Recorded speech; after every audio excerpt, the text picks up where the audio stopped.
हमारा दूसरा सवाल है कि साधक को व्रत करना चाहिए या नहीं।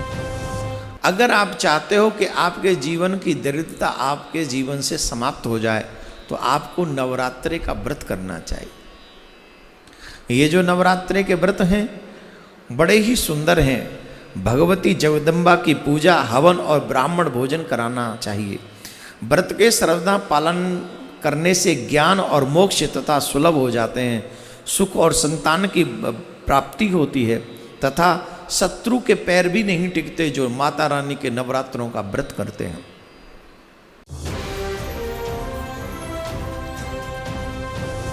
जैसे आज एकादशी है, एकादशी में हमें व्रत करना चाहिए। मेरा भी आज व्रत है, पर कौन सा व्रत है? एकादशी के दिन हमें अन्न ग्रहण नहीं करना चाहिए।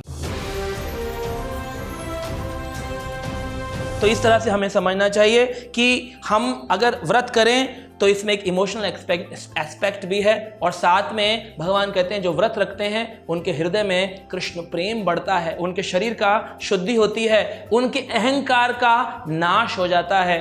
इतने फायदे।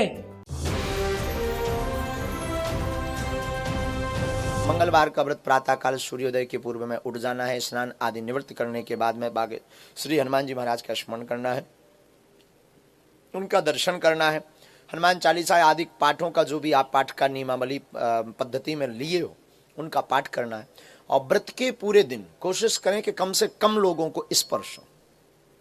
और व्रत के पूरे दिन नाखून, नखशिख यानी बाल, नाखून छोड़ कर्म नहीं करना, न काटना है। छठे अध्याय के 16वें श्लोक में फिर ये भी कहा कि अर्जुन यह योग न तो बहुत खाने वाले का और न बिल्कुल न खाने वाले का। बहुत खाना तो यूँ है पेट दड़ी पक्का खा ले अंगड़ाई टूटे, भक्ति हो को ना। और बिल्कुल न खाना, व्रत रखना। व्रत रखना भी गीता में मना है। और ये व्रत रखवाओ एकादशी का, ये कहाँ से लाए? और न बहुत सहन करने वाले, सोने वाले का, और न अधिक जागने वाले का सिद्ध होता है। यानी 16वें में तो ये भी कंसेप्ट क्लियर कर दिया है कि व्रत रखना भी व्यर्थ है। और ये एकादशी का व्रत तो बहुत महत्वपूर्ण कर बताते हैं। तो ये लोक वेद है, दंत कथा है, इनकी वेद शास्त्र विधि रहित ज्ञान है।